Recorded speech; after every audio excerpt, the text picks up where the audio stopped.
ಶ್ರೀ ಗುರುಭ್ಯೋ ನಮಃ. ಗಂ ಗಣಪತಿಯೇ ನಮಃ. ಮಾತೃದೇವೋ ಭವ.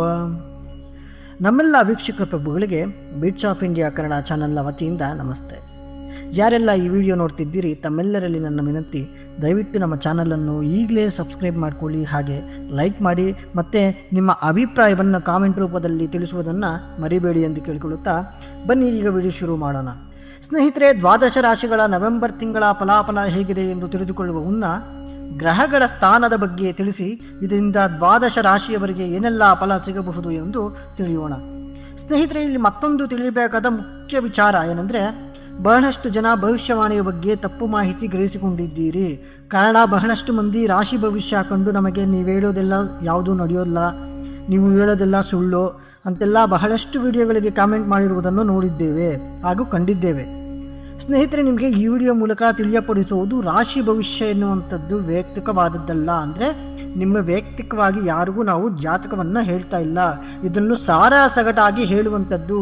ಅಂದರೆ ಒಂದು ರಾಶಿಗೆ ಒಳಪಟ್ಟಂತೆ ಎಲ್ಲರಿಗೂ ಹೇಳುವಂಥದ್ದಾಗಿದೆ. ಹಾಗಾಗಿ ಇದು ಕೆಲವರಿಗೆ ಪರಿಣಾಮ ಬೀರಬಹುದು, ಇನ್ನು ಕೆಲವರಿಗೆ ಪರಿಣಾಮವಾಗದೇ ಇರಬಹುದು. ಆದ ಕಾರಣ ನಿಮ್ಮ ಜನ್ಮ ಜಾತಕ ಒಮ್ಮೆ ಪರಿಶೀಲಿಸಿ, ರಾಶಿ ಭವಿಷ್ಯ ನೋಡಿ ಪರಿಹಾರಗಳೇನಾದರೂ ಇದ್ದಲ್ಲಿ ಅದನ್ನು ಪರಿಶೀಲಿಸಿಕೊಳ್ಳಿ, ಆಗ ಎಲ್ಲವೂ ಸರಿ ಹೋಗಲಿದೆ ಎಂದು ಹೇಳುತ್ತಾ ಬನ್ನಿ ಈಗ ಗ್ರಹಗಳ ಸ್ಥಾನದ ಬಗ್ಗೆ ನೋಡೋಣ. ಮೊದಲನೆಯದಾಗಿ ಗುರುಗ್ರಹ ಕಟಕ ರಾಶಿಯಲ್ಲಿ ಪ್ರಯಾಣ ಬೆಳೆಸಿದ್ದಾರೆ. ಇನ್ನು ಹಾಗೆ ಕೇತುಗ್ರಹ ಸಿಂಹ ರಾಶಿಯಲ್ಲಿದ್ದಾರೆ. ಇನ್ನು ಸ್ವಂತ ರಾಶಿಯಲ್ಲಿ ಶುಕ್ರದೇವ ಅಂದರೆ ತುಲಾ ರಾಶಿಯಲ್ಲಿ ಶುಕ್ರ ಪ್ರಯಾಣ ಮಾಡ್ತಿದ್ದಾರೆ. ಇನ್ನು ಅದೇ ರೀತಿ ಕುಜಗ್ರಹ ಸಹ ತನ್ನ ಸ್ವಂತ ಮನೆ ವೃಶ್ಚಿಕ ರಾಶಿಯಲ್ಲಿದ್ದಾರೆ. ಇನ್ನು ಇವರೊಟ್ಟಿಗೆ ಬುಧಗ್ರಹ ವಕ್ರನಾಗಿ ಮತ್ತು ರವಿಗ್ರಹ ಇದೇ ತಿಂಗಳು 16ನೇ ತಾರೀಕು ಅಂದರೆ 16ನೇ ತಾರೀಕು ನವೆಂಬರು ವೃಶ್ಚಿಕ ರಾಶಿಗೆ ಪ್ರಯಾಣ ಬೆಳೆಸಲಿದ್ದಾರೆ.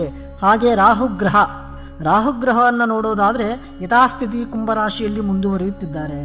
ಇನ್ನು ಶನಿಗ್ರಹ ನಿಮಗೆಲ್ಲರಿಗೂ ತಿಳಿದಿರುವಂತೆ ಮೀನರಾಶಿಯಲ್ಲಿ ಪ್ರಯಾಣ ಮಾಡ್ತಿದ್ದಾರೆ. ಇವೆಲ್ಲವೂ ಈ ತಿಂಗಳ ಗ್ರಹಗಳ ಸ್ಥಾನ ಬದಲಾವಣೆ. ಹಾಗಿದ್ರೆ ಬನ್ನಿ ಸ್ನೇಹಿತರೆ, ಈ ಗ್ರಹಗಳ ಬದಲಾವಣೆಯಿಂದ ದ್ವಾದಶ ರಾಶಿಗಳ ಮೇಲೆ ಏನೆಲ್ಲ ಫಲ ಬೀಳಬಹುದು ಎಂದು ಈ ವಿಡಿಯೋದಲ್ಲಿ ನಾವು ನೋಡೋಣ. ಕುಂಭರಾಶಿಯವರಿಗೆ ನವೆಂಬರ್ 2025 ಪ್ರಕಾರ ಹೇಗಿದೆ ಅಂತ ಕೇಳೋದಾದರೆ, ನಿಮ್ಮ ವೃತ್ತಿ ಜೀವನದ ಪ್ರಕಾರ ನೋಡೋಣ. ಮೊದಲು ನಿಮ್ಮ ವೃತ್ತಿಯ ಮನೆಯ ಅಧಿಪತಿಯಾದ ಮಂಗಳನು ಈ ತಿಂಗಳು ನಿಮ್ಮ 10ನೇ ಮನೆಯಲ್ಲಿ ವೃತ್ತಿ ಮನೆಯಲ್ಲಿ ಉಳಿಯುತ್ತಿರುತ್ತಾನೆ. ಇದು ನಿಮಗೆ ವೃತ್ತಿ ಉದ್ದೇಶಗಳಿಗಾಗಿ ಉತ್ತಮ ಸ್ಥಾನವೆಂದು ಪರಿಗಣಿಸಲಾಗಿದೆ. ಇನ್ನು ನಿಮ್ಮ ವ್ಯಾಪಾರವನ್ನು ಸುಧಾರಿಸಲು, ಹೊಸ ಒಪ್ಪಂದಗಳನ್ನು ಪಡೆಯಲು ಮತ್ತು ಬೆಳವಣಿಗೆಯನ್ನು ಉತ್ತೇಜಿಸಲು ಬುಧವು ಸಾಕಷ್ಟು ತದೆ ಎಂದು ಇದು ಸೂಚಿಸುತ್ತದೆ. ಇನ್ನು ನವೆಂಬರ್ ತಿಂಗಳು ಕುಂಭರಾಶಿಯವರಿಗೆ ಶಿಕ್ಷಣದ ವಿಚಾರದಲ್ಲಿ ಹೇಗಿದೆ ಅಂತ ಕೇಳೋದಾದರೆ, ಬಹಳ ಪ್ರಯೋಜನಕಾರಿಯಾಗಿದೆ ಅಂತಲೇ ಹೇಳ್ಬೋದು. ಈ ತಿಂಗಳು ನೀವು ಶೈಕ್ಷಣಿಕ ಪ್ರಯತ್ನಗಳಲ್ಲಿ ಉತ್ಕೃಷ್ಟರಾಗುವ ಸಾಧ್ಯತೆ ಇದೆ. ವಿಶೇಷವಾಗಿ ಉನ್ನತ ಶಿಕ್ಷಣಕ್ಕೆ ಸಂಬಂಧಿಸಿದವರು ಹೊರದೇಶಗಳಿಗೆ ಹೋಗಬೇಕು, ಉನ್ನತ ವ್ಯಾಸಂಗವನ್ನು ಮಾಡಬೇಕು ಅಂತ ಯಾರೆಲ್ಲ ಪ್ಲ್ಯಾನ್ ಮಾಡಿರ್ತೀರಿ, ತಮಗೆಲ್ಲರಿಗೂ ಉತ್ತಮ ಒಂದು ಫಲಿತಾಂಶ ನೀಡುವಂಥ ತಿಂಗಳು ಇದಾಗಿದೆ. ಹಾಗೆ ಯಾರೆಲ್ಲ ಕಾಂಪಿಟೇಟಿವ್ ಎಕ್ಸಾಮ್ ಬರೀಬೇಕು ಅಂದ್ಕೊಂಡಿರ್ತೀರಿ, ತಾವೆಲ್ಲ ಸ್ವಲ್ಪ ಕಷ್ಟಪಟ್ಟು ಓದಿದರೆ ಈ ತಿಂಗಳು ಬಹಳಷ್ಟು ಉತ್ತಮ ಫಲಿತಾಂಶವನ್ನು ನಿರೀಕ್ಷಿಸುವಂಥ ಸಾಧ್ಯತೆಗಳು ಈ ತಿಂಗಳು ಬಹಳಷ್ಟು ಉತ್ತಮವಾಗಿದೆ ಅಂತಲೇ ಹೇಳ್ಬೋದು. ಇನ್ನು ಕುಂಭರಾಶಿಯವರಿಗೆ ಕೌಟುಂಬಿಕ ವಿಷಯದಲ್ಲಿ ಹೇಗಿದೆ ಅಂತ ಕೇಳೋದಾದರೆ, ಕೌಟುಂಬಿಕ ವಿಷಯದಲ್ಲಿ ನಿಮಗೆ ನೋಡಿ ನವೆಂಬರ್ ಸರಾಸರಿಗಿಂತ ಹೆಚ್ಚಿನ ಫಲಿತಾಂಶಗಳನ್ನು ನೀಡುವ ಸಾಧ್ಯತೆ ಇದೆ. ಸಣ್ಣ ಪುಟ್ಟ ಭಿನ್ನಾಭಿಪ್ರಾಯಗಳು ಹೊರತಾಗಿ ಯಾವುದೇ ದೊಡ್ಡ ಕುಟುಂಬ ಘರ್ಷಣೆಗಳು ಇರುವುದಿಲ್ಲ.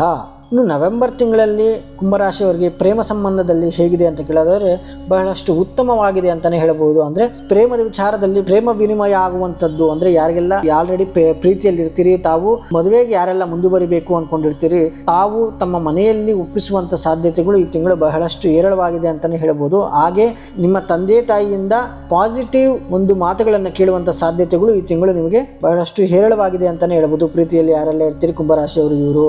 ಇನ್ನು ಬುಧ ಸಂಕ್ರಮಣವು ನಿಮ್ಮ ಕೆಲಸವನ್ನು ಸಮತೋಲನಗೊಳಿಸಲು ಮತ್ತು ಜೀವನವನ್ನು ಪ್ರೀತಿಸಲು ಸಹಾಯ ಮಾಡುತ್ತದೆ.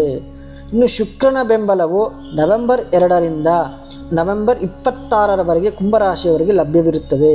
ನವೆಂಬರ್ 16ರ ನಂತರ ಸೂರ್ಯ ಮಂಗಳ ಸಂಯೋಗವು ವೈಯಕ್ತಿಕ ಸಂಬಂಧಗಳಿಗೆ ಮಂಗಳಕರವಲ್ಲವೆಂದು ಪರಿಗಣಿಸಲಾಗಿದೆ. ಇನ್ನು ಆದಾಯದ ವಿಚಾರದಲ್ಲಿ ಕುಂಭರಾಶಿಯವರಿಗೆ ಹೇಗಿದೆ ಅಂತ ಕೇಳೋದಾದರೆ, ಈ ಕುಂಭರಾಶಿಯವರಿಗೆ ಆದಾಯ ವಿಚಾರದಲ್ಲಿ ತಿಂಗಳು ಸಾಮಾನ್ಯವಾಗಿ ಅನುಕೂಲಕರವಾಗಿರುತ್ತದೆ. ಅದೇ ರೀತಿ ತಿಂಗಳ ಉಳಿತಾಯ ಸರಾಸರಿಗಿಂತ ಹೆಚ್ಚಿರಬಹುದು. ಇನ್ನು ಆರೋಗ್ಯದ ದೃಷ್ಟಿಕೋನದಿಂದ ಕುಂಭರಾಶಿಯವರಿಗೆ ಹೇಗಿದೆ ಅಂತ ಕೇಳೋದಾದರೆ, ನವೆಂಬರ್ ನಿಮಗೆ ಸಾಮಾನ್ಯಕ್ಕಿಂತ ಮಿಶ್ರ ಅಥವಾ ಸ್ವಲ್ಪ ದುರ್ಬಲ ಫಲಿತಾಂಶಗಳನ್ನು ತರಬಹುದು. ಹಾಗೆ ರಾಹು ಮತ್ತು ಕೇತು ಇನ್ನು ನಿಮ್ಮ ಮೊದಲ ಮನೆಯ ಮೇಲೆ ಪ್ರಭಾವ ಬೀರುತ್ತಿದ್ದಾರೆ. ಶಕ್ತಿಯ ಸಂಕೇತವಾದ ಸೂರ್ಯನು ತಿಂಗಳ ಮೊದಲಾರ್ಧದಲ್ಲಿ ದುರ್ಬಲಗೊಳ್ಳುತ್ತಾನೆ ಮತ್ತು ಉತ್ತಮ ಆರೋಗ್ಯವನ್ನು ಕಾಪಾಡಿಕೊಳ್ಳಲು ನಿಮಗೆ ಬೆಂಬಲವನ್ನು ನೀಡದಿರಬಹುದು. ಹಾಗಾಗಿ ನಿಮ್ಮ ಆರೋಗ್ಯದ ವಿಚಾರದಲ್ಲಿ ಕುಂಭರಾಶಿಯವರು ನವೆಂಬರ್ ತಿಂಗಳಲ್ಲಿ ಸ್ವಲ್ಪ ಎಚ್ಚರಿಕೆಯಿಂದಿರುವಂಥದ್ದು ಬಹಳ ಉತ್ತಮ. ಇನ್ನು ಪರಿಹಾರವೇನು ಗುರುಗಳೇ ಕುಂಭರಾಶಿಯವರಿಗೆ ನವೆಂಬರ್ ತಿಂಗಳಲ್ಲಿ ಅಂತ ಕೇಳೋದಾದರೆ, ನೀವು ಅನೈತಿಕ ಚಟುವಟಿಕೆಗಳನ್ನು ತಪ್ಪಿಸಿ. ಯಾವುದೇ ಅನೈತಿಕ ಚಟುವಟಿಕೆಗಳಿಗೆ ನೀವು ಹೋಗುವಂಥದ್ದು ಬಹಳ ಉತ್ತಮವಾದದ್ದಲ್ಲ. ಅದಾಗಿಯೂ ನಿಮಗೆ ಪರಿಹಾರ ಏನು ಅಂತ ಹೇಳೋದಾದರೆ, ನೀವು ಪ್ರತಿ ಶುಕ್ರವಾರ ಹರಳಿ ಮರಕ್ಕೆ 11 ಪ್ರದಕ್ಷಿಣೆ ಹಾಕಿ ಬರುವುದರಿಂದ ಬಹಳ ಉತ್ತಮ ಪರಿಹಾರವನ್ನು ನೀವು ಪಡೆಯುವಂತಾಗುತ್ತದೆ. ಇದಿಷ್ಟು ಕುಂಭರಾಶಿಯವರ ನವೆಂಬರ್ ಮಾಸಿಕ ಜಾತಕ ಫಲವಾಗಿತ್ತು. ಹಾಗಿದ್ರೆ ಬನ್ನಿ ಸ್ನೇಹಿತರೆ, ಈ ವಿಡಿಯೋವನ್ನು ಮುಗಿಸುವಂತಹ ಸಮಯ ಬಂದಿದೆ. ಸರ್ವರಿಗೂ ಒಳಿತೇ ಆಗಲಿ ಎಂದು ಹೇಳಿಕೊಳ್ಳುತ್ತಾ, ಸರ್ವೇ ಜನ ಸುಖಿನೋ ಭವಂತು, ಸಮಸ್ತ ಸನ್ಮಂಗಳಾನಿ ಭವಂತು. ಶ್ರೀಕೃಷ್ಣಾರ್ಪಣಮಸ್ತು.